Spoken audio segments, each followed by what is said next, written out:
श्रोते हो, आपल्या सर्वांना माहीत आहे की प्रेमाचे वेगवेगळे रंग असतात, ज्यामध्ये आनंद असतो, उत्साह असतो, त्याग असतं, समर्पण असतं, विरह असतो, राग असतो, लोभ असते.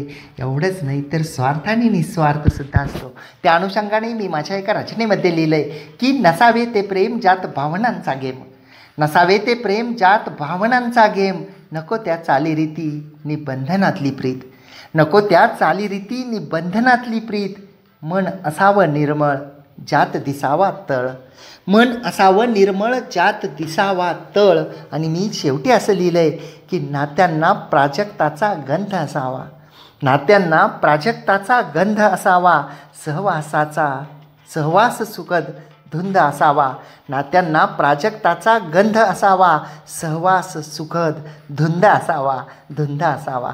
तर ही माझी एक रचना होती. आणि माझ्या दुसऱ्या रचनेमध्ये मी लिहिलं आहे की प्रेम म्हणजे अवतीभोवती तुझा भास, तुला बोलायला आतुरलेले मन, प्रेम म्हणजे अवतीभोवती तुझा भास, तुला बोलायला आतुरलेले मन, माणसांच्या गर्दीत असूनही तू नव्हता, भोगले तुझ्या विना मी विरहाचे क्षण, माणसांच्या गर्दीत असूनही तू नव्हता, भोगले मी तुझ्या विना विरहाचे क्षण, तुला पाहिले नाही की मन माझे कायम अस्वस्थ, तुला पाहिले नाही की मन माझे कायम अस्वस्थ, तुझीच आठवण सारखी कितीही असली तरी व्यस्त, तुझीच आठवण सारखी कितीही असली तरी व्यस्त, दिवसामागून दिवस सरले बनून गेलास माझा तू श्वास, दिवसामागून दिवस सरले बनून गेलास माझा तू श्वास, कधी भेटेन तुला असं झालंय क्षणोक्षणी फक्त तुझा भास, कधी भेटेन तुला असे झालंय क्षणोक्षणी फक्त तुझा भास,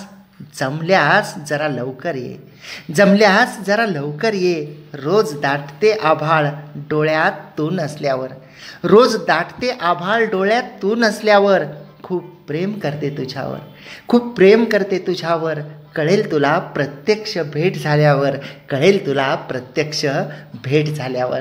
तर प्रेमाचे हे रंग आणि त्यातला हा विरहाचा एक रंग होता, जो मी माझ्या या रचनेमध्ये शब्दबद्ध केलेला होता. आणि या माझ्या रचनेनंतर आपण आपल्या आजच्या शोमधल्या पुढच्या एका सुंदर रचनेकडे वळूयात. निस्वार्थी प्रेम या शीर्षकाखाली अनुपमा भट मॅडम लिहित आहेत बालेवाडी पुणे येथून.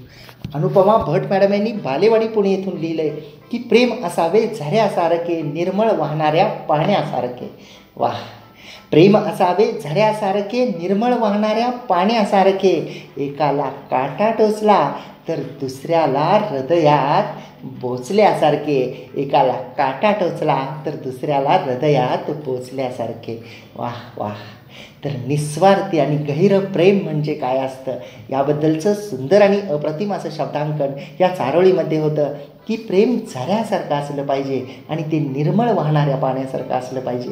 आणि निस्सीम प्रेमाच्या बाबतीमध्ये असंच असतं, जेव्हा एकाला दुःख असतं तेव्हा दुसरा दुःखी होतो आणि दुसऱ्याला सुख असतं तेव्हा त्याच्या सुखाच्या पाठीमागे उभा राहून त्या सुखामध्ये सामील होत असतो. अनेक लोक असे आहेत जे श्रेयाच्या लढाईमध्ये नाती गमावून बसतात. तू केलं, मी केलं, आपण केलं, खूप सारं अनेक साऱ्या गोष्टी असतात ज्यामध्ये आपण जे आहे ते ही गोष्ट विसरून जातो की ज्या गोष्टी आपण इतरांना देऊ त्याच्या अनेक पटीने त्या रिटर्न मिळत असतात. आपण अनेक सकारात्मक व्हिडिओसुद्धा पाहत असाल ज्यामध्ये सुद्धा असं म्हटलेलं आहे की आपण जी मनाची मानसिकता तयार, आपण मनातून जे निर्माण करतो मनामध्ये, सकारात्मक असो की नकारात्मक असो, आणि जेव्हा ते व्यक्त करतो तेव्हा समोरून त्याच प्रकारची जी ऊर्जा आहे, त्याच प्रकारच्या गोष्टी ज्या आहेत त्या रिटर्न येतात. त्यामुळं आपण जे आहे ते निस्वार्थी प्रेम केलं पाहिजे. मॅडमनी म्हटलं आहे की एकाला काटा टोचला तर दुसऱ्याच्या हृदयात पोचल्यासारखं वाटलं पाहिजे, असं प्रेम पाहिजे. आणि खरंच सुंदर असे शब्दांकन होतं. पुढच्या एका सुंदर रचनेकडे वळूयात. ज्या सुंदर आणि अप्रतिम अशा रचनेमध्ये प्रज्ञा सौदत्ती मॅडम लिहित आहेत गोरेगाव रायगड येथून. प्रज्ञा सौदत्ती मॅडम यांनी गोरेगाव रायगड येथून लिहिलं आहे की रुजली मनी जेव्हा प्रेमभावना, रुजली मनी जेव्हा प्रेमभावना, काय होते ते माझे मलाच कळेना, काय होते ते माझे मलाच कळेना, प्रेमात तुझा रंग कसा मज प्रश्न पडला, प्रेमात तुझा रंग कसा मज प्रश्न पडला, तुझ्यात गुंतले खरी पण काहीच कसे सुचेना, तुझ्यात गुंतले खरी पण काहीच कसे सुचेना, काहीच कसे सुचेना.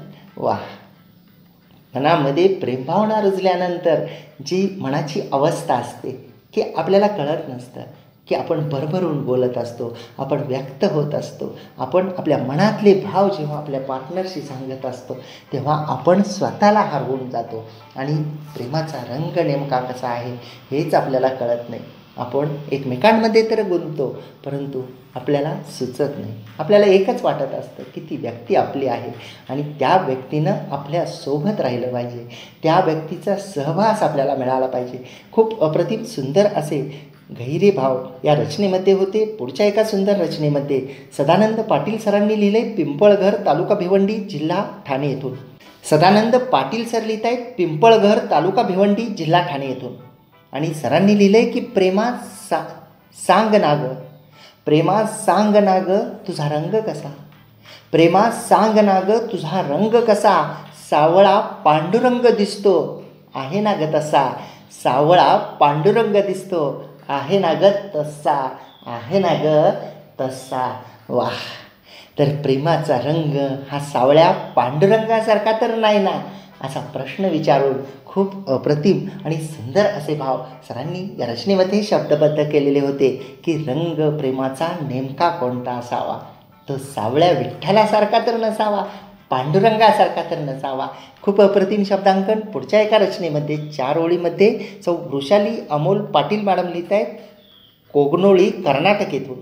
सौ वृषाली अमोल पाटील मॅडम यांनी कोगनोळी, कर्नाटक येथून लिहिलं आहे की गंधाळतात आठवणी तुझ्या, स्वप्नांनाही येतो बहर, गंधाळतात आठवणी तुझ्या, स्वप्नांनाही येतो बहर, आजकाल तुझ्या आठवणी, आजकाल तुझ्या आठवणी रात्रीतही करतात कहर, रात्रीतही करतात कहर, करतात कहर. वाह! खरंच की गंधाळलेल्या आठवणींमुळं स्वप्नांना आलेला बहर आणि त्या आठवणींमुळं रात्री मनामध्ये उठलेला कहर अप्रतिमरित्या मॅडमच्या या सुंदर अशा चारोळीमध्ये शब्दबद्ध केलेला होता. आणि जेव्हा कोणाची आठवण आपल्याला येते त्या आठवणी ज्या आहेत त्या आपल्या मनामध्ये पिंगा घालायला लागतात तेव्हा आपल्याला त्या व्यक्तीशिवाय दुसरं काही सुचत नसतं. दिवस रात्र ती व्यक्ती जी आपली जीवलग असते, ज्याच्यावर आपण प्रेम करतो, तर त्या व्यक्तीच्या आठवणीमध्ये आपण रमून जातो, आपण स्वतःला विसरतो आणि आपण आपलं अस्तित्व जे आहे ते त्या समोरच्या व्यक्तीला समर्पित करतो. म्हणूनच मी आपल्या शोमध्ये नेहमी म्हणत असतो की प्रत्येकाच्या मनाचा विचार करा, प्रत्येकाच्या भावभावनांचा विचार करा, प्रत्येकाच्या प्रेमाचा विचार करा. कोणी तुमच्यावर प्रेम करत असेल तर त्याच्या प्रेमाचा सन्मान करा, कारण प्रेमाचं नातं जे असतं हे खूप दुर्मिळ असं असतं. प्रेम म्हणजे एकमेकांची काळजी घेणं असतं, प्रेम म्हणजे एकमेकांप्रती समर्पित भाव असतात.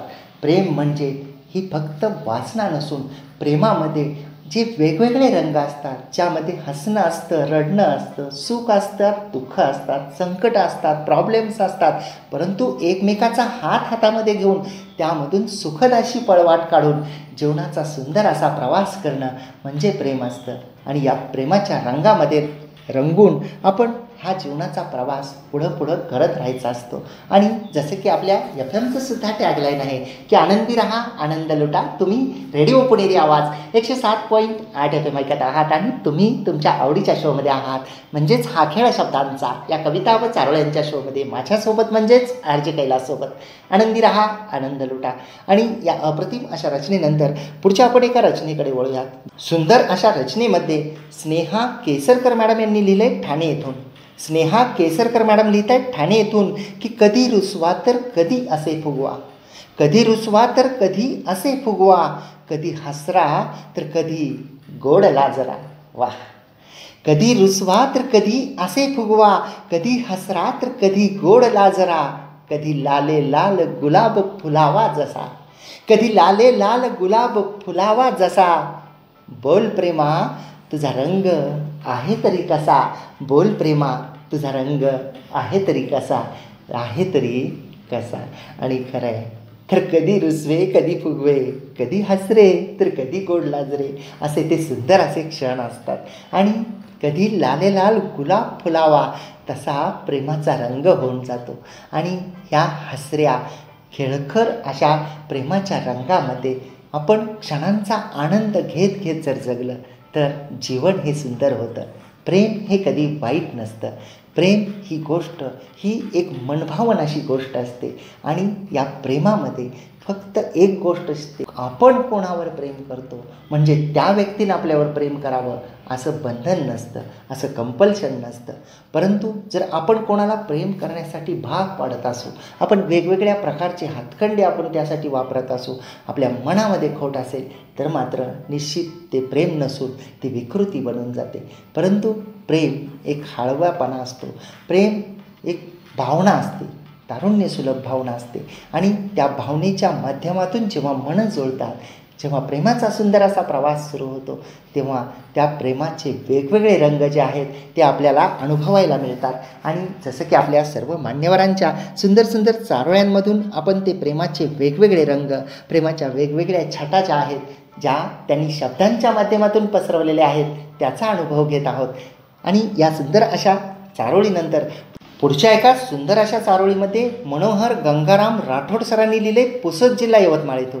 मनोहर गंगाराम राठोड सर लिहित आहेत पुसद जिल्हा यवतमाळ येथून. वसंत ग्रीष्म या शीर्षकाखाली सरांनी लिहिले की ओसाड या जीवनी वसंत फुलविला जसा, ओसाड या जीवनी वसंत फुलविला जसा, कधी विरहाचा ग्रीष्म प्रेमा तुझा रंग कसा, कधी विरहाचा ग्रीष्म प्रेमा तुझा रंग कसा, रंग कसा, रंग कसा. वाह. आणि खरंच की प्रेम हे ओसाड जीवनामध्ये वसंत फुलवतं. प्रेम हे कधी कधी विरहाचा ग्रीष्मसुद्धा घेऊन येतं, परंतु त्या विरहाच्या ग्रीष्मामधला रंग आणि ओसाड जीवनामध्ये फुलवलेल्या वसंताचा जसा रंग, या दोन्ही रंगांची अनुभूती घेताना प्रेमाचे वेगवेगळे रंग जे आहेत ते आपण जगत असतो. याला खूप प्रतिमरित्या सरांनी शब्दबद्ध केलेलं होतं. पुढच्या एका चारोळीमध्ये सौ वंदना माईन मॅडम लिहित आहेत मुंबई येथून. सौ वंदना माईन मॅडम यांनी मुंबई येथून लिहिलं आहे की रंगप्रेमाचा आगळा वेगळा, रंगप्रेमाचा आगळा वेगळा कृष्णा राधेस तो कळला, रंगप्रेमाचा आगळा वेगळा कृष्णा राधेस तो कळला, प्रेमा तुझा रंग कसा, प्रेमा तुझा रंग कसा, नात्यात जणू भावनांशी जुळला, नात्यात जणू भावनांशी जुळला, भावनांशी जुळला. वाह वाह. आणि खरंच की प्रेमाचा खराखुरा रंग जर कोणाला कळला असेल तर तो म्हणजे राधाकृष्णाला कळला. आणि प्रेमाचा खरा रंग कसा आहे तर तो नात्यामध्ये जेव्हा भावनांशी जुळतो तर त्यासारखा प्रेमाचा खराखुरा रंग आहे. असं सुंदर असं शब्दांकन मॅडमच्या या चारोळीमध्ये होतं. आणि पुढच्या एका चारोळीकडे वळूयात, ज्यामध्ये श्री हेमंत रत्नपारखी सरांनी लिहिलं आहे शब्दसुमने मंच मंगळवेढा जिल्हा सोलापूर येथून. श्री हेमंत रत्नपारखी सर लिहित आहेत शब्दसुमने मंच मंगळवेढा जिल्हा सोलापूर येथून की प्रेमा तुझा रंग कसा कळते तेव्हा त्याला, प्रेमा तुझा रंग कसा कळते तेव्हा त्याला, ओढ लागते जेव्हा दोन भावुक मनाला, ओढ लागते जेव्हा दोन भावुक मनाला, दोन भावुक मनाला. वाह वाह. खरंच की प्रेमाचा रंग जर खरा जाणून घ्यायचा असेल तर ती ओढ अनुभवली पाहिजे, त्या ओढीची अनुभूती घेतली पाहिजे. जेव्हा मन भावूक झालेलं असतं, आपल्या मनामध्ये प्रचंड अशा तीव्रतेनं आपल्याला असं वाटत असतं की त्या व्यक्तीला बोलावं, त्या व्यक्तीला भेटावं, त्या व्यक्तीसोबत गोष्टी कराव्या. आणि ती जी भावूक ओढ असते, मनाला लागलेली जी ओढ असते, तेव्हा प्रेमाचा खरा रंग कळतो. प्रेम म्हणजे काय आहे हे त्यावेळी कळतं. असं सुंदर असं शब्दांकन या सुंदर अशा चारोळीमध्ये होतं. आणि यासोबतच पुढच्या एका सुंदर चारोळीकडे वळूयात, ज्या सुंदर अशा चारोळीमध्ये शीतल बागडे मॅडम लिहित आहेत सावनेर येथून. शीतल बागडे मॅडम यांनी सावनेर येथून लिहिलं आहे की प्रेमा तुझा रंग कसा सांगणारे मला, प्रेमा तुझा रंग कसा सांगणारे मला, विविध रंगात नटून, विविध रंगात नटून दिसतोस एरवी तू मला, दिसतोस एरवी तू मला, एरवी तू मला. वाह. खरंच की प्रेम हे वेगवेगळ्या रंगाचं असतं, प्रेमाचे वेगवेगळे रंग असतात. त्या प्रत्येक रंगांचा आपण आनंद घेत गेलो, त्या प्रत्येक रंगामध्ये आपण रंगत गेलो तर खूप आनंददायी असा जीवन प्रवास होतो. जसं मॅडमनी लिहिलं आहे की प्रेमा तुझा रंग कसा सांगणारे मला, विविध रंगात नटून दिसतोस एरवी तू मला, म्हणजे प्रेमाकडं ज्यावेळी आपण प्रत्येक वेळी बघतो त्यावेळी आपल्याला असं जाणवतं की प्रेमाचा रंग नवा आहे. त्याच्या छटा ज्या आहेत त्या वेगवेगळ्या आपल्याला जाणवतात. त्यालाच मॅडमनी सुंदररित्या शब्दबद्ध केलेलं होतं. आणि या सुंदर अशा चारोळीनंतर पुढच्या एका सुंदर चारोळीकडे वळूयात, ज्यामध्ये सौ शुभांगी आनंद भोसले मॅडम लिहित आहेत कल्याण येथून. सौ शुभांगी आनंद भोसले मॅडम यांनी कल्याण येथून लिहिलं आहे की प्रेमा तुझा रंग कसा, निळ्या नभी टिपूर चांदणी जसा. वाह! प्रेमा तुझा रंग कसा, निळ्या नभी टिपूर चांदणी जसा, शुभ्र धवल हिमकांती तसा. शुभ्र धवल हिमकांती तसा, रंगी रंगता दंग श्रीरंगासा. रंगी रंगता दंग श्रीरंगासा. श्रीरंगासा. श्रीरंगासा. वाह वाह! खरंच की निळ्या नभातल्या टिपूर चांदणीसारखा तुझा रंग आहे असं प्रेमाला संबोधून, शुभ्र धवल हिमकांतीसारखा आणि रंगात रंगलेल्या श्रीरंगासारखा असा प्रेमाचा रंग आहे. असं सुंदर असं प्रेमाच्या रंगाबद्दल जे आहे ते शब्दांकन मॅडमच्या या रचनेमध्ये होतं. श्रोते हो, तुम्ही रेडिओ पुणेरी आवाज 107.8 FM ऐकत आहात आणि तुम्ही हा खेळ शब्दांचा या कविता व चारोळ्यांच्या शोमध्ये आहात. माझ्यासोबत म्हणजेच RJ कैलाससोबत. आनंदी रहा, आनंद लुटा.